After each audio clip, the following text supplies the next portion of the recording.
Segunda carta de Paulo aos Coríntios, capítulo 3.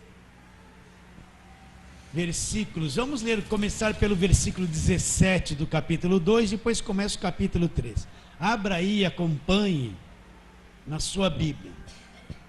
Todos acharam? Posso ler? Porque nós não estamos como tantos outros, mercadejando a palavra de Deus. Antes, em Cristo é que falamos na presença de Deus, com sinceridade da parte do próprio Deus. Capítulo 3. Começamos, porventura, outra vez a recomendar-nos a nós mesmos? Ou temos necessidade, como alguns, de carta de recomendação para vós outros ou de vós?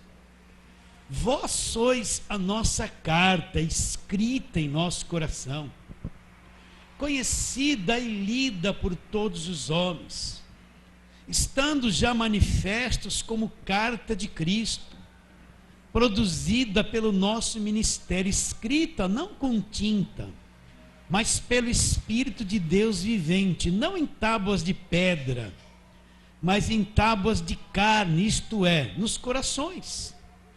E é por intermédio de Cristo que temos tal confiança em Deus. Não que por nós mesmos sejamos capazes de pensar alguma coisa, como se partisse de nós. Pelo contrário, a nossa suficiência vem de Deus, o qual nos habilitou para sermos ministros de quê? De uma nova aliança, não da letra, mas do Espírito. Porque a letra mata, mas o Espírito vivifica. E se o ministério da morte, gravado com letras em pedras, se revestiu de glória a ponto dos filhos de Israel não poderem fitar a face de Moisés por causa da glória do seu rosto, ainda que desvanecente, como não será de maior glória o ministério do Espírito? Porque se o ministério da condenação foi glória, em muito maior glória será, em muito maior proporção será glorioso o ministério da justiça. Porquanto, na verdade, o que outrora foi glorificado neste respeito já não resplandece diante da atual sobreexcelente glória. Porque se o que se desvanecia teve sua glória, muito mais agora tem o que é permanente. Tendo, pois, tal esperança, servimos-nos de muita ousadia no falar. E não somos como Moisés, que punha um véu sobre a face, para que os filhos de Israel não atentassem na terminação do que se desvanecia. Mas os sentidos deles se embotaram, pois até o dia de hoje, quando fazem a leitura da antiga aliança, o mesmo véu permanece, não lhe sendo revelado que em Cristo é removido. Mas até hoje, quando é lido Moisés, o véu está posto no coração deles. Quando, porém, algum deles se converte ao Senhor, o véu lhe é retirado. Ora, o Senhor é o Espírito. E onde está o Espírito do Senhor, aí a liberdade. E todos nós, com o rosto desvendado, contemplando como por espelho a glória do Senhor, somos transformados de glória em glória na sua própria imagem, como pelo Senhor o Espírito. Vamos orar. Deus maravilhoso, venha revelar a tua palavra, com aquela graça, com aquele entendimento. O que importa é ter a palavra revelada no nosso espírito, para que esse véu que nós acabamos de ler, esse véu caia e nunca mais venha a existir em nós. Se nós oramos pela fé, crendo em nome de Jesus, totalmente dependendo do teu Espírito. Amém. Então, no versículo 17 do capítulo 2, ele fala assim: porque nós não estamos como tantos outros, fazendo o que com a palavra de Deus? Mercado, mercadejando. Então o que é um mercado? É a venda de produtos, não é? Você vai lá no Mercadão, lá no Parque Dom Pedro, Então tem um monte de gente vendendo bacalhau, cada um tem uma barraquinha lá, com um produto para vender. Você vai comprar as nozes, as pimentas, as castanhas, as avelãs, tudo de primeira, tudo muito caro. Então isso é um mercado. O que é um mercado? É você tem um produto para vender para um comprador. Então ele está dizendo que nós não estamos como tantos outros fazendo mercado com a palavra de Deus, vendendo a palavra de Deus. Você entende isso que eu estou dizendo? Fazendo da palavra de Deus um negócio, fazendo da palavra de Deus uma empresa, uma fonte de lucro. Então, naquele tempo, olha, Paulo escreveu essa carta aqui, poucos anos depois da morte de Cristo. Então, naquele tempo, lá naquele tempo, você voltar a milhares de anos atrás. Então, naquele tempo de Paulo, já tinha pessoas que se infiltraram na igreja, já estavam negociando a palavra de Deus, fazendo comércio com a palavra de Deus, naquele tempo. Então, imagine agora que é o tempo do fim. A palavra de Deus virou uma mercadoria. Eu vou só te dar um exemplo. Não só pelas propostas que as pessoas fazem. Olha, a Bíblia só existe uma. Sim ou não? Mas agora existe Bíblia dos motoristas, Bíblia das crianças, Bíblia dos navegadores, Bíblias dos pilotos de avião, Bíblia da mulher, Bíblia do homem. Tem 500 mil Bíblias. Existe Bíblia que é Bíblia da liderança da igreja, que aparece a foto deles, e lá no culto só pode entrar com aquela Bíblia que aparece a foto da liderança. Inventaram tanta coisa para se vender, fazer comércio da palavra de Deus. Você quer comprar uma boa Bíblia? Vai na casa da Bíblia, né? Ou na imprensa, o que é? Esqueci aqui o nome da Sociedade Bíblica do Brasil. Vai lá, né? Então hoje em dia você vê um comércio, tantas invenções, tantas coisas para comercializar a palavra de Deus, fora as propostas de muita liderança que quer negociar com a palavra de Deus, é uma base de troca. Usa a palavra para fazer um comércio.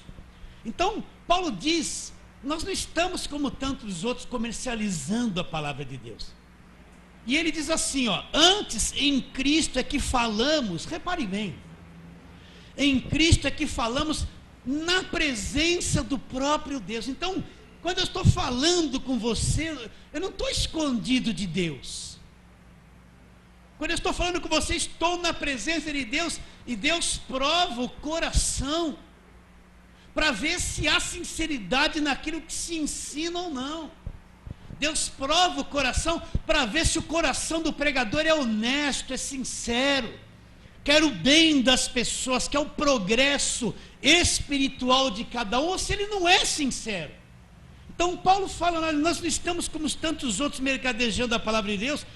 Antes em Cristo é que falamos na presença de Deus, com sinceridade do quê? Da parte do próprio Deus. Então presta atenção.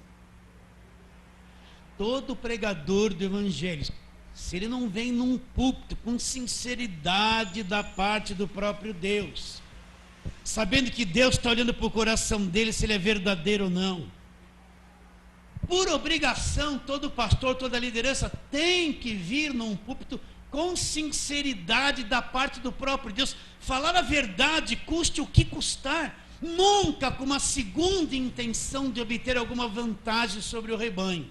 Vocês estão entendendo isso ou não? Nunca com uma segunda intenção, eu vou pegar esse texto, eu vou criar aqui um cenário que me favoreça, para me valer dele, para levar as pessoas a fazer o que eu quero. Isso é uma coisa horrível, isso é uma traição, isso procede de um coração enganoso. Você nunca pode usar a palavra de Deus e contorcê-la para levar as pessoas a fazer o que você quer. Mas você tem que ser sincero naquilo que você prega, que ensina, que fala. Tem que haver transparência. Tem que haver sinceridade que vem da parte do próprio Deus, porque Deus está olhando a pessoa pregar. Vocês entendem isso? Então, não estamos como tantos outros mercadejando a palavra de Deus. Naquele tempo de Paulo, já tinha tudo isso. E que dará nos dias de hoje? Depois ele diz: começamos porventura a recomendar-nos a nós mesmos? Ou temos necessidade, como alguns de vós, de carta de recomendação? O que é carta de recomendação? Por exemplo, nós não temos o hábito na igreja, eu acho que isso não tem nada a ver. Tem igrejas assim, o membro vai sair de lá, então ele fala: pastor, me dá uma carta de recomendação. Aí o pastor vai olhar para ele: olha, para onde você for, eu vou dizer que esse moço é bom e tal. Eu vou dar um aval para ele chegar no lugar, apresentar uma cartinha dizendo que ele é bom. Onde está escrito isso na palavra de Deus, que você precisa de carta de recomendação?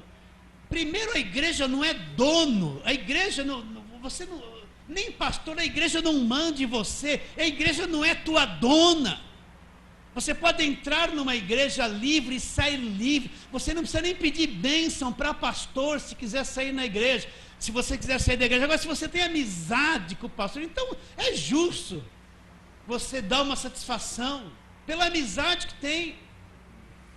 Então, o que é uma carta de recomendação? Veio um casal para cá, um irmão que me ouvia pela rádio, ele mudou, aí ele chegou lá: me dá uma carta de recomendação.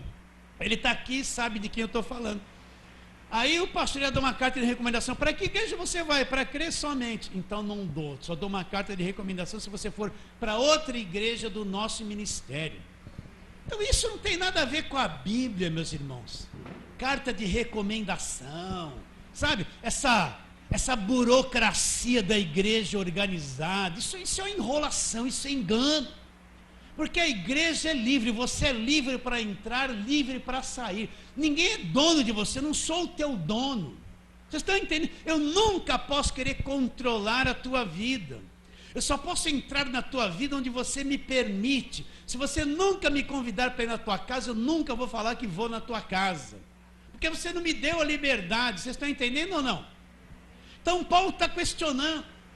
Porventura, por que Paulo está dizendo isso? Porque os coríntios estavam questionando alguma coisa do ministério do apóstolo Paulo.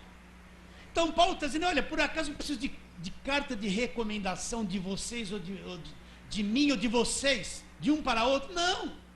E agora Paulo entra num assunto maravilhoso. Ele fala assim, versículo 2: pois vós sois a nossa carta, escrita em nosso coração, conhecida e lida por todos os homens, estando já manifestos como carta de Cristo, produzida pelo nosso ministério, escrita não com tinta, mas pelo Espírito de Deus vivente, não em tábuas de pedra, mas em tábuas de carne, isso é, nos corações. Então o que Paulo está dizendo?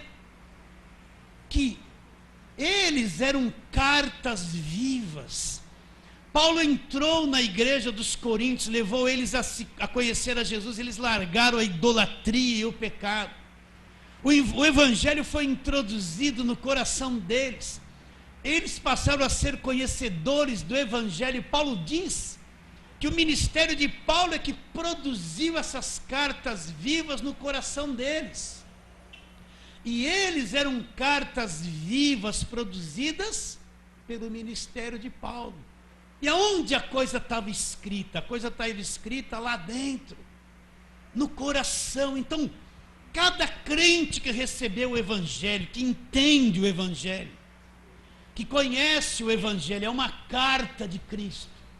Tem um conteúdo aí dentro. Você que já entendeu, creu, que vive o evangelho, que crê no evangelho, você é uma carta viva de Deus. Você tem um conteúdo.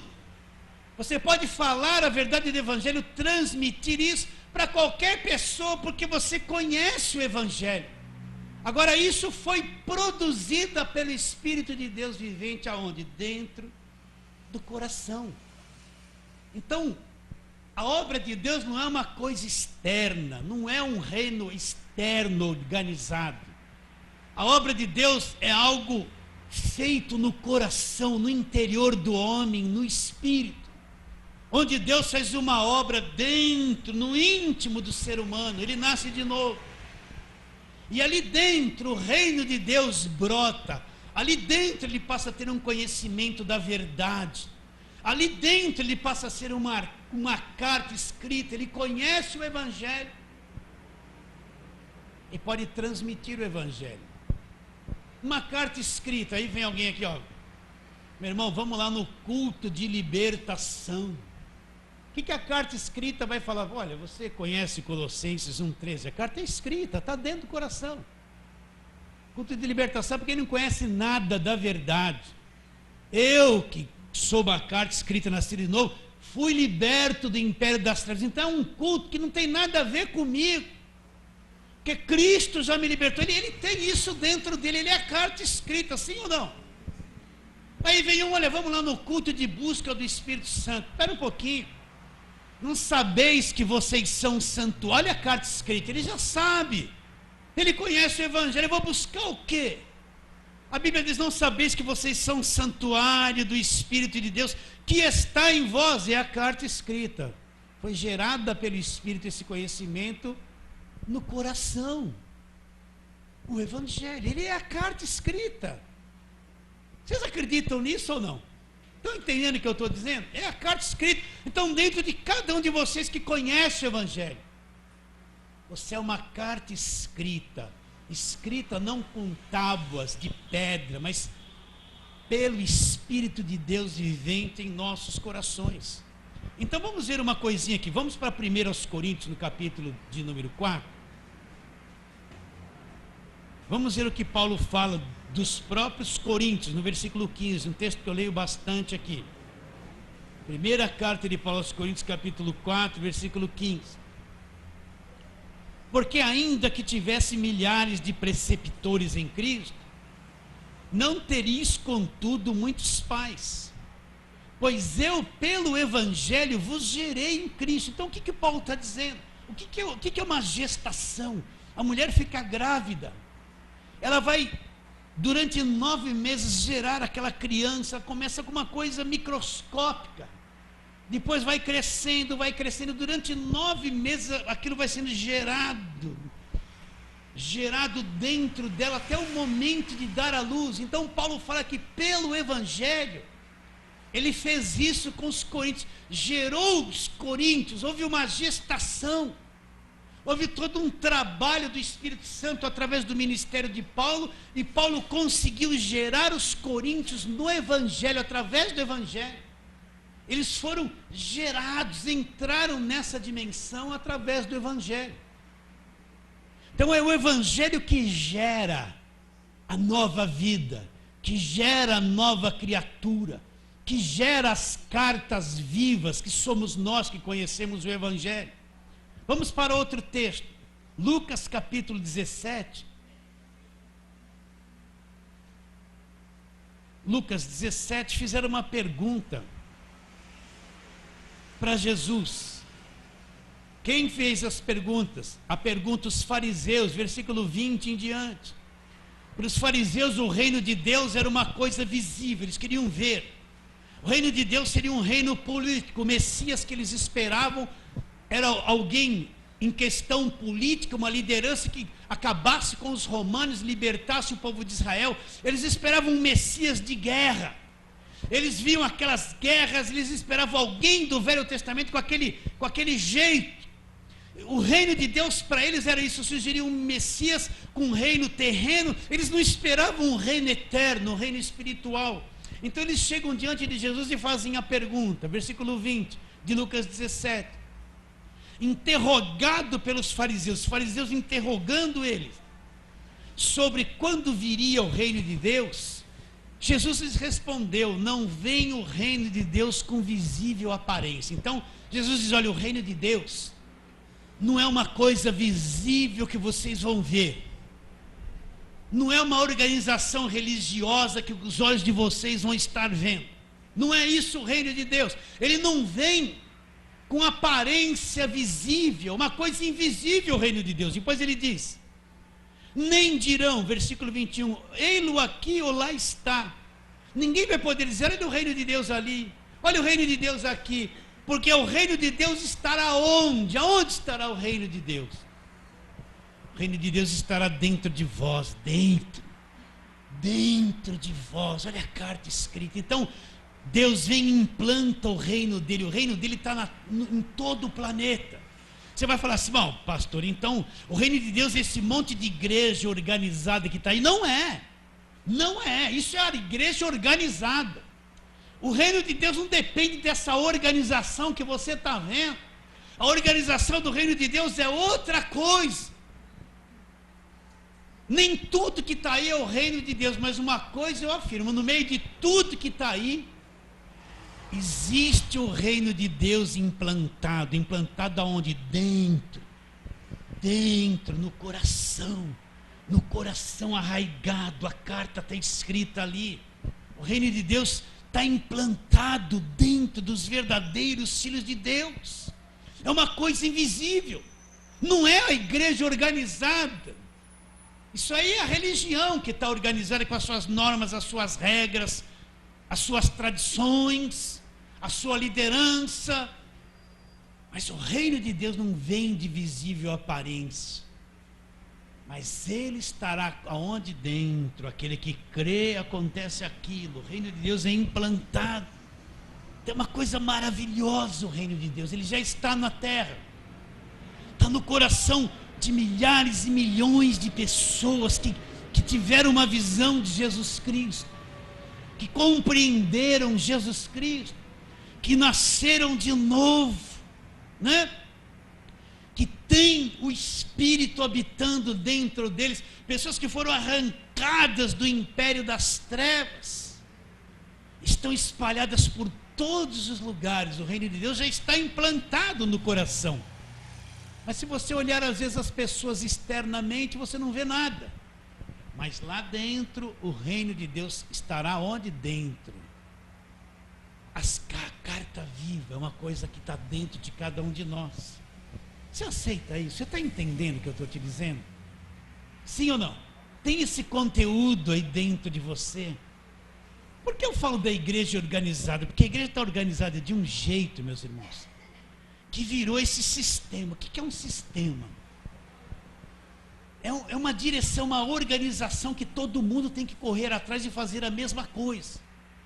Então a igreja organizada hoje virou um sistema que impõe uma série de normas, de regras sobre aquele que está ali, e que se você sair debaixo dessas regras, é como se Deus lhe abandonasse e Deus não quisesse mais você, e você fosse desprezado por Deus. Mas não é isso o reino de Deus. O reino de Deus não está submetido dentro dessa igreja organizada, ele é independente disso, mas ele está estabelecido no coração de todo aquele que crê de verdade. E quem tem controle sobre o reino não é a igreja organizada. Quem tem controle sobre o reino é o Espírito de Deus que está operando no coração de todo aquele que crê. Então, Jesus diz, o que os fariseus têm em mente? Eles querem um reino visível. Para eles a questão religiosa é visível, organizada. Mas Jesus disse, não é visível, é invisível. Ninguém vai dizer, olha ali o reino de Deus, olha ali. Não vem com aparência visível. Mas como ele vai vir? O reino de Deus estará dentro de vós. É uma coisa que só quem faz parte do reino é que conhece. Só quem tem o Espírito Santo é que conhece. Só quem se comunica em adoração com Deus é que conhece. A pessoa pensa que adoração a Deus é cantar um montão de música. Não é. Não é cantar música, adorar a Deus. A adoração de Deus, a Deus é fundamentada na verdade das Escrituras. Pode não ter nenhuma música e você ser um verdadeiro adorador quando você se aproxima de Deus com a verdade no seu coração. Adorar a Deus não é música. Todo mundo pensa que música é adorar a Deus. Não é. É uma preparação só para a tua alma receber a palavra. Mas a verdadeira adoração é quando alguém está na presença de Deus fundamentado na palavra. Ele adora a Deus pela verdade que ele conhece, sem música nenhuma. Sem música nenhuma. Entende isso ou não? Vamos voltar lá onde começamos, 2 Coríntios 3, deixa lá rapidinho. para continuar a leitura.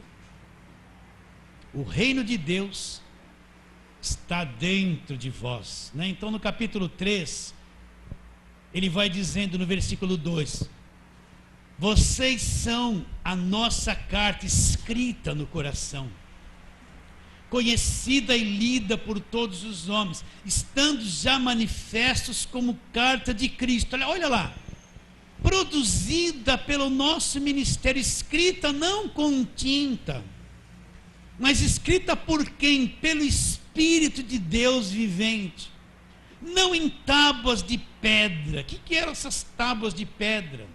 A lei. Então para um pouquinho aí. Então vamos lá para Êxodo capítulo 24 agora. Vamos achar essas tábuas de pedra lá no Velho Testamento. Então Êxodo 24. Nós vamos ler ali versículo de número 12. Só o versículo de número 12 tá bom. Então, você tem que entender que a lei era uma coisa exterior.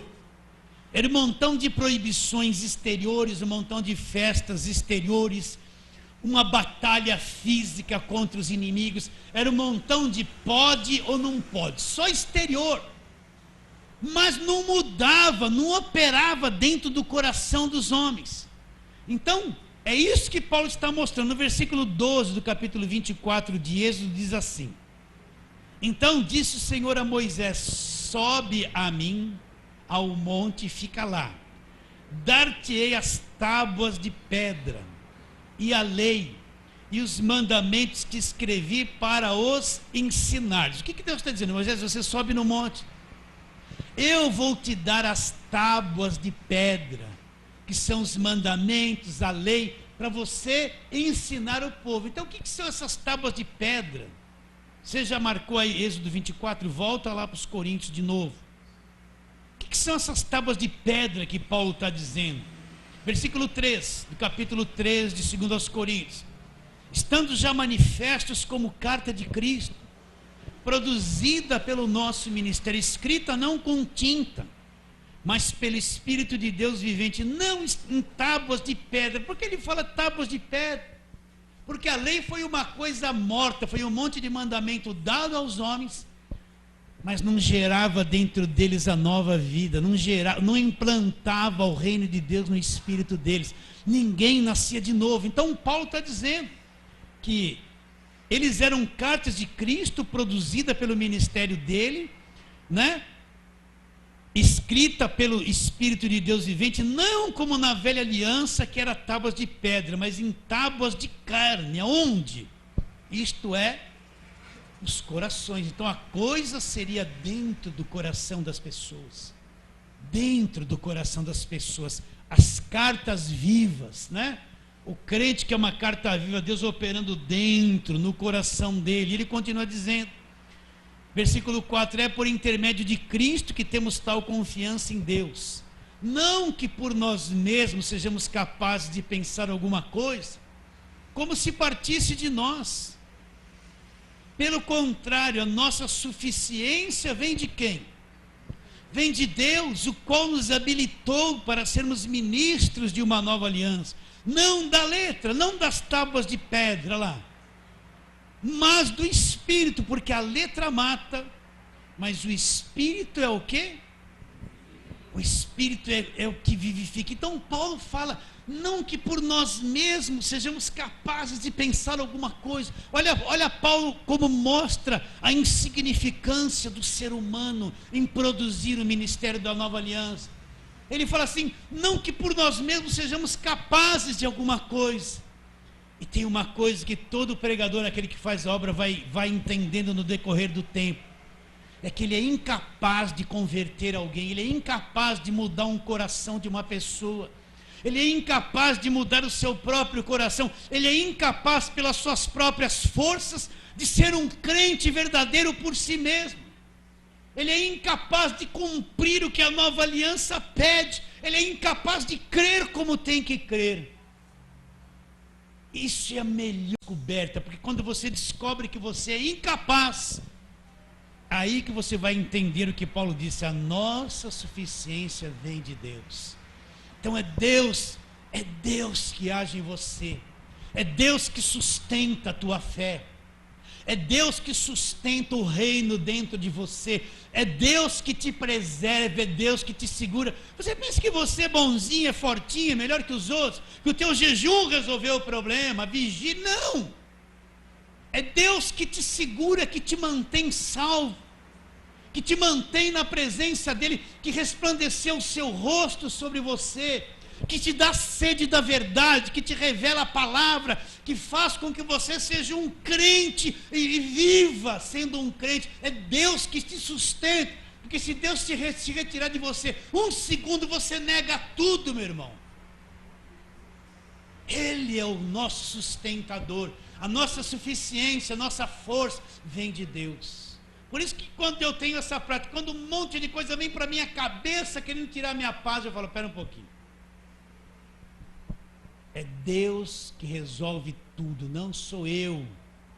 Não sou eu, não vou carregar peso. Quando a preocupação com filho, com igreja, com um monte de coisa, vem querer esmagar a minha cabeça, o que eu faço? Eu aprendi. Eu vou querer enfrentar tudo isso aí? Não. Vou ser derrotado se a minha carne quiser tentar. A suficiência vem de Deus. Deus é que me sustenta.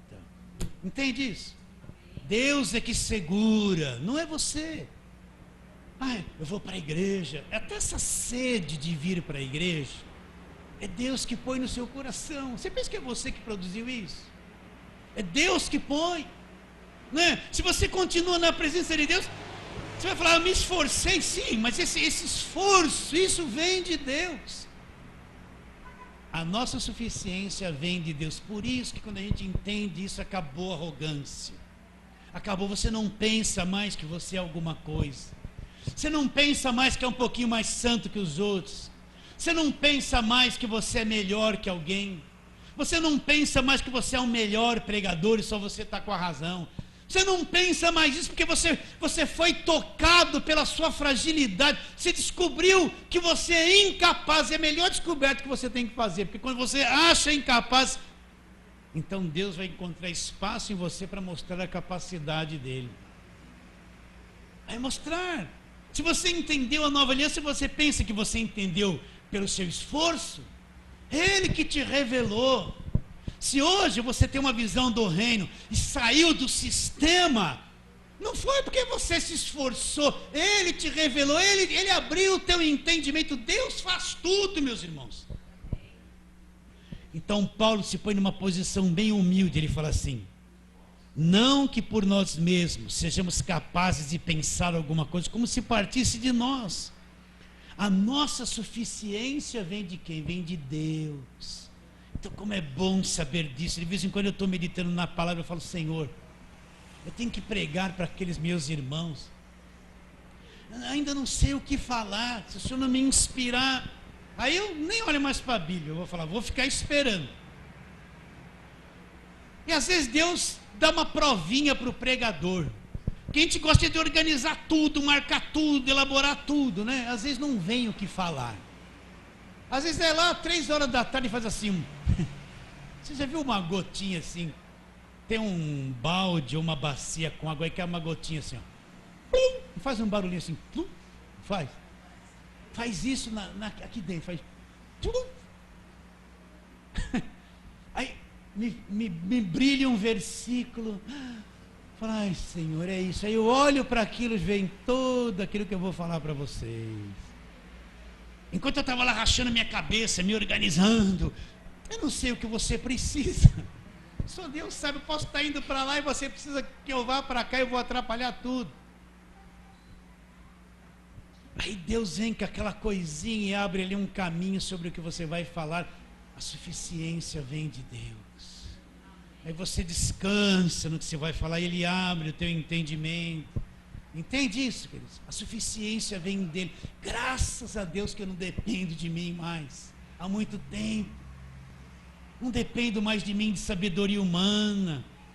Né? Não dependo de ficar preocupando. Estou preocupado. Não dependo mais de mim. Eu descobri a igreja não é minha, não depende de mim. Se ele quiser encher a igreja, ele enche. Se ele não quiser, que não enche. Não depende de mim, né? Eu não vou usar técnica humana para atrair alguém. Senão eu ia para a rádio e falar assim: ó, Deus me revelou que quem vier na igreja sexta-feira vai receber uma grande vitória. Eis que te digo, blá blá blá blá blá blá blá blá blá blá, né? Eita lá, Deus me mostra Maria. Tem 500 Maria ouvindo o programa. Você, Maria, que me ouve, está em grande aflição. Quem não está? Até as Joanas estão em aflição. As Joanas queriam se chamar Maria também, para vir, para ser revelado, né? Isso aí enche igreja. Mas eu não me preocupo mais com essas coisas. Estou livre disso, graças a Deus, porque a nossa suficiência vem de Deus. Agora, o que Deus fez? Olha lá. O qual nos habilitou, versículo 6, o que é uma habilitação? Você quer dirigir, né? Aí vai lá na autoescola, vão buzinar para você. Você está devagarinho, tremendo, suando, e você não sabe se para, se atravessa, se vira à direita. O instrutor está lá, calma, Beth, calma, Beth.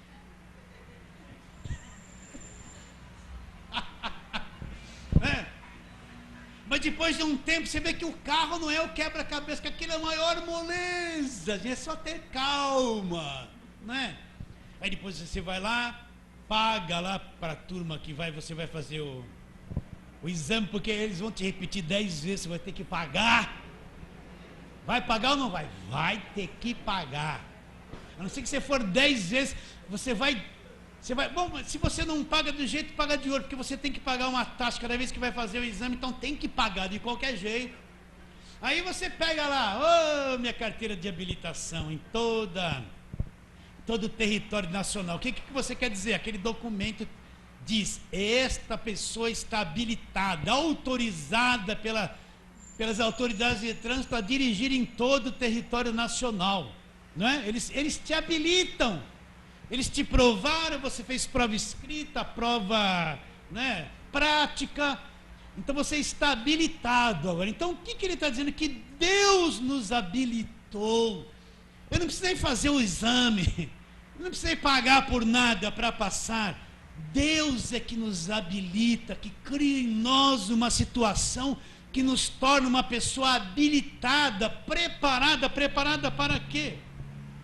Nos habilitou para sermos ministros de uma nova aliança, ministros de um novo testamento. Então os verdadeiros ministros são ministros da nova aliança, habilitados por Deus, não que por nós sejamos capazes de pensar alguma coisa. A suficiência vem de Deus, o qual nos habilitou para sermos os ministros do que? Da nova aliança. Então os ministros verdadeiros de Cristo são os ministros da nova aliança, habilitados pelo próprio Deus. São os pregadores que têm uma visão do Novo Testamento claro, que pregam o que Paulo pregou, o que João pregou, expõem aquilo que a igreja tem que saber, e não escravizam a igreja na velha aliança com as suas tradições.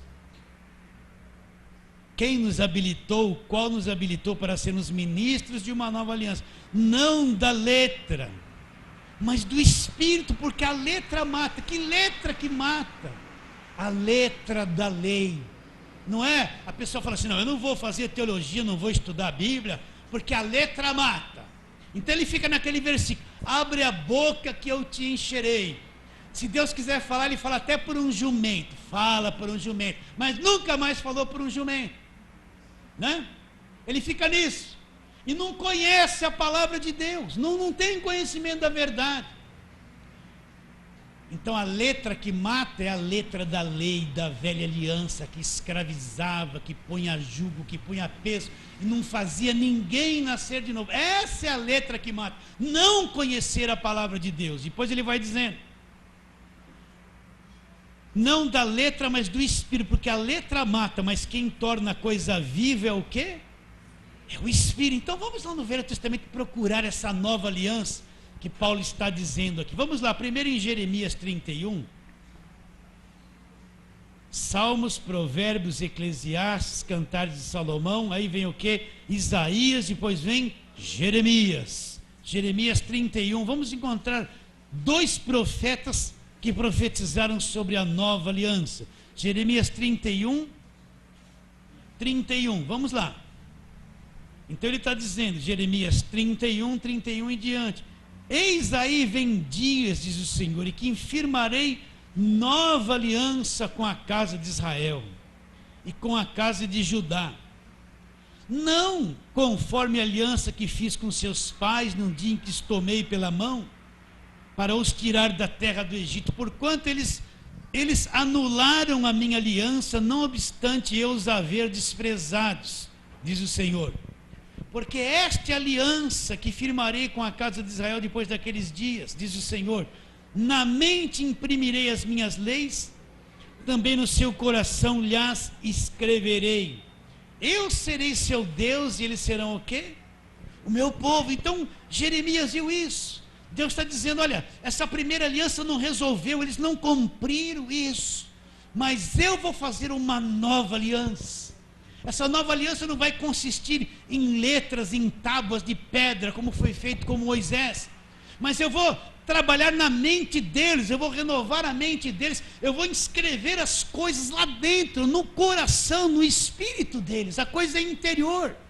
A nova aliança não é uma coisa externa, é uma coisa interna. Vamos ver outra. Vamos lá para Ezequiel, a Jeremias, já vem Ezequiel logo em seguida, que também falou da nova aliança. Ezequiel 36, vamos lá, Ezequiel 36,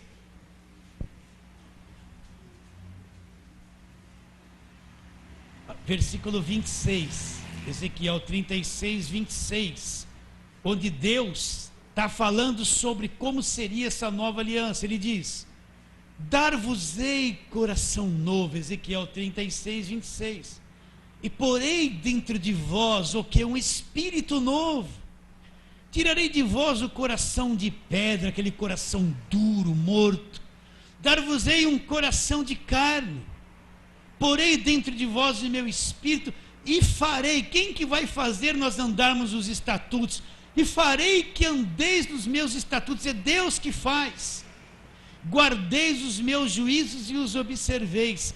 Habitareis na terra que eu dei a vossos pais. Vós sereis meu povo e eu serei o que? O vosso Deus. Até aí. Então o que ele mostra para Ezequiel? Eu vou dar para vocês um coração novo. A nova aliança é uma obra interior no Espírito. É a carta viva escrita pelo Espírito de Deus. Não tem nada a ver com as tábuas de pedra da velha aliança. É um trabalho interior, o reino de Deus dentro de cada um de nós. Então Isaías tem essa visão da nova aliança. Vai chegar dia que Deus vai nos dar um coração novo. Ele vai mudar o nosso interior, coisa que a velha aliança nunca faria por ninguém, nem a lei pôde fazer. Ele iria operar no nosso espírito dentro de nós. Olha lá, ele diz: dar-vos-ei coração novo e porei dentro de vós espírito com letra minúscula, um espírito novo, um espírito humano, novo, não é? Aquele primeiro espírito que tivemos morreu com Adão no pecado, mas Deus agora vai pôr em nós um coração novo, e vai nos dar lá dentro um espírito novo, um novo nascimento, a regeneração. Isso vai acontecer na nova aliança. A carta viva vai estar escrita dentro de nós. Porei dentro de vós o meu espírito e vou fazer o quê? Nossa, o tempo já passou. E farei que andeis nos meus estatutos e guardeis. Deus vai fazer com que a gente ande nos estatutos e guarde os seus mandamentos. Então, meu irmão, nenhum homem é capaz de ser perfeito aqui na terra. Nenhum de nós tem condições de cumprir o que Deus quer. Nós somos defeituosos e demais. Mas é através da ação de Deus é que Ele permite que façamos aquilo que Ele quer que faça. É Deus operando em nós. A nossa suficiência vem de onde? De Deus, que nos habilitou para sermos ministros de uma nova aliança. Então volta lá para o texto. Eu vou passar uns 10 minutinhos. Vocês deixam, né? Já deixou. Então olha lá, vamos voltar ao texto. Eu não vou conseguir concluir essa palavra. Eu pensei que ia, mas não vou. Então ele vai dizendo, versículo 5 de novo do capítulo 3, segundo aos Coríntios: não que por nós mesmos sejamos capazes de pensar alguma coisa, como se partisse de nós. Pelo contrário, a nossa suficiência vem de Deus, o qual nos habilitou para sermos ministros de uma nova aliança, não da letra, mas do Espírito, porque a letra mata, mas o Espírito vivifica. E se o ministério da morte, gravado com letras em pedra, se revestiu de glória, a ponto de os filhos de Israel não poderem fitar a face de Moisés por causa da glória do seu rosto, ainda que desvanecente, como não será de maior glória o ministério do Espírito? Porque se o ministério da condenação, que foi trazido por Moisés, foi glória, em muito maior proporção será glorioso o ministério da justiça, que é a nova aliança. Porquanto, na verdade, o que outrora foi glorificado nesse respeito, já não resplandece diante da atual sobreexcelente glória. Porque se o que se desvanecia teve sua glória, muito mais glória tem o que é permanente. Depois ele diz: tendo, pois, tal esperança, servimos-nos de muita ousadia no falar. Por que servir de ousadia no falar? Você tem que ter coragem de falar a verdade, tem que ter coragem de pregar a nova aliança, de anunciar, tem que ser ousado em afirmar essas verdades, diante de quem quer que seja, não para ofender alguém, mas tem que ser ousado naquilo que fala, sem medo de nada. Depois ele diz: não somos como Moisés, que punha um véu sobre a face, para que os filhos de Israel não atentassem na terminação do que se desvanecia. Que véu era esse? Quando Moisés subiu no monte para pegar a lei, quando ele desceu de lá, eu ia ler tudo, mas não vai dar tempo. Ele não percebeu, mas a pele do rosto dele estava brilhando. Quando ele chegou perto dos filhos de Israel, eles começaram a olhar assim, estranhar Moisés. Moisés percebeu que o rosto dele estava brilhando, então ele pôs um véu. Cada vez que ele ia conversar com os filhos de Israel, ele punha um véu para encobrir o brilho, né? O véu, esse brilho trazido pela lei, que com o tempo parou de brilhar, mas Moisés ainda continuava pondo o véu, dando a entender para eles que o rosto estava brilhando, mas tinha parado de brilhar. Então assim foi a lei teve um brilho, ela veio durante um tempo, mas depois parou de brilhar, não brilhou mais, mas Moisés continuou com o véu, e o povo pensava que aquilo estava brilhando e não brilhava mais. Agora Paulo faz aqui um paralelo: mas os sentidos deles se embotaram, pois até o dia de hoje, quando fazem a leitura da antiga aliança, o mesmo véu permanece, não lhe sendo revelado que em Cristo é removido. Então, ainda nos dias de hoje, Paulo fala, quando eles fazem a leitura da velha aliança, o brilho da velha aliança já passou, um novo brilho entrou em ação, a nova aliança.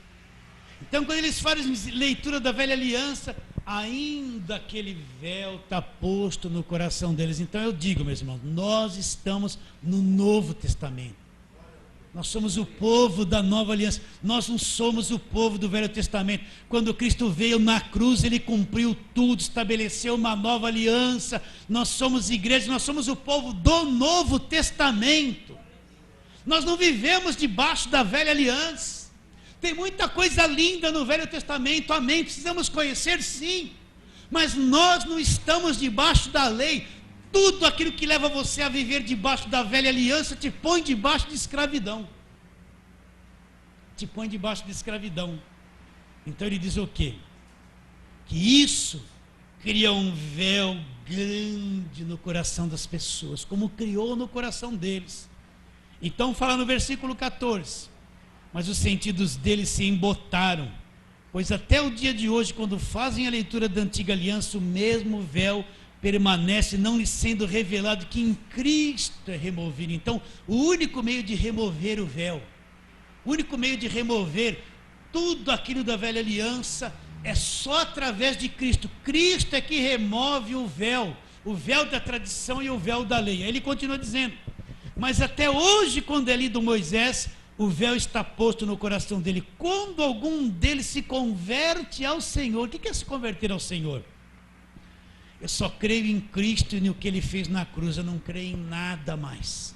Eu não creio em água orada, em óleo ungido, em tecido da vitória, em suor de ninguém, em terra santa. Eu não creio em rosa, eu não creio em imagem de escultura, eu não creio em nenhum apóstolo, não manda na minha vida. Eu não creio em nada. A minha fé está posta só em Cristo. Eu sou convertido a Cristo e o que Ele fez na cruz e nada mais. Isso é se converter ao Senhor. Então, quando isso acontece, eu saio da crendice evangélica. Então o véu é removido. Então quando o véu é removido, eu enxerguei Jesus, eu enxerguei a obra da cruz, eu enxerguei a salvação, eu enxerguei tudo que Cristo fez por mim. Eu me torno uma pessoa totalmente liberta. O véu é removido, mas eu preciso o quê? Me converter ao Senhor. Então eu não sou convertido ao meu pastor, eu não sou convertido àquela irmãzinha que revela, eu não sou convertido à minha igreja, nem à organização da minha igreja, eu não sou convertido ao líder principal da minha igreja, eu não sou convertido a nada humano, sou convertido a Jesus Cristo e a obra da cruz. Então o véu é retirado, o véu é retirado, a carta viva, a coisa está escrita no coração, o reino está implantado. Depois ele diz: ora, versículo 17, o Senhor é o Espírito, e onde está o Espírito do Senhor, aí a liberdade. Quando eu lia isso no passado, onde está o Espírito do Senhor, a liberdade. Então eu pensava assim, então eu vou gritar, pular, dar glória, fazer um montão de bobeirada, porque é liberdade. Onde está o Espírito do Senhor, então é liberdade. Eu vou gritar, pular, virar cambalhota, dar aviãozinho na igreja, fazer essas coisas. É liberdade, mas não é essa liberdade que está dizendo. É liberdade da lei, liberdade do véu, liberdade da velha aliança. Então aonde o Espírito, o Senhor é o Espírito, e onde está o Espírito do Senhor, aí a liberdade da lei, liberdade da velha aliança, liberdade da tradição, liberdade da igreja organizada, aí a liberdade. Você já provou essa liberdade? Depois ele diz: e todos nós com o rosto sem venda, contemplando como por espelho a glória do Senhor, todos nós com o rosto desvendado, olhando para Jesus, contemplando que como por espelho, né? Nós não vemos uma imagem real dele, mas olhando, contemplando como por espelho a imagem de Jesus, nós somos transformados. Olha lá.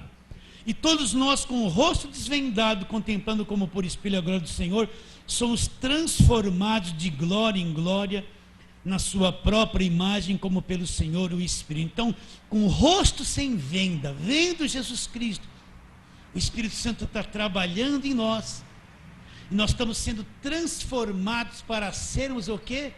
Semelhantes a Jesus Cristo, semelhantes a Ele, semelhantes a Ele. Então um dia essa parte deformada nossa será tirada, e nós seremos semelhantes a Ele. Você acredita nisso? Isso já está acontecendo. Só para terminar sobre essa semelhança, vamos lá na 1 de João, lá no finzinho, depois de 1 e 2 Pedro, capítulo de número 3 da 1 de João.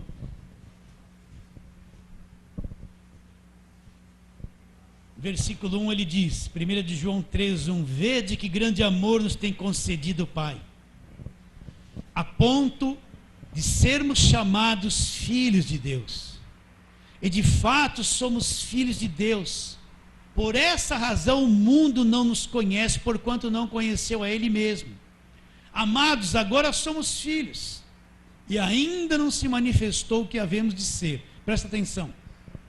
Sabemos que quando Ele se manifestar, seremos semelhantes a Ele, porque havemos de vê-lo como Ele é. Então, quando Ele se manifestar, nós também seremos manifestos e seremos semelhantes a Ele. Então olha o que o Evangelho está fazendo por você, olha a obra de Cristo, você vai ser igual a Cristo. Esse é o futuro que nos aguarda. Por isso o reino de Deus não é uma coisa visível, mas o reino de Deus é uma coisa implantada onde? Dentro de nós, né? Vamos ficar em pé um pouquinho. Nós vamos ter uma pequena homenagem no dia do Natal que o Fábio vai prestar. Mas eu quero só cantar uma música com você agora, depois nós vamos sentar de novo. E aí ele vai trazer essa homenagem e nós vamos terminar o culto. Põe a mão no seu coração. Quero orar por você, Pai querido. O reino de Deus estará e está dentro de nós, Senhor. O mundo não sabe disso, o mundo não vê isso, Senhor. Mas nós estamos vendo pouco a pouco. Pouco a pouco estamos vendo, Senhor. Assim abençoe estes meus irmãos, estas minhas irmãs. Abençoe a cada um, Senhor. Nas suas necessidades, nos seus problemas, mas principalmente que eles tenham a visão do reino, a carta escrita, não com tinta, mas escrita pelo Espírito de Deus vivente, aonde no coração, cada um que está aqui, é uma carta escrita pelo Espírito de Deus, conhece o Evangelho, Senhor. Assim abençoe a todos.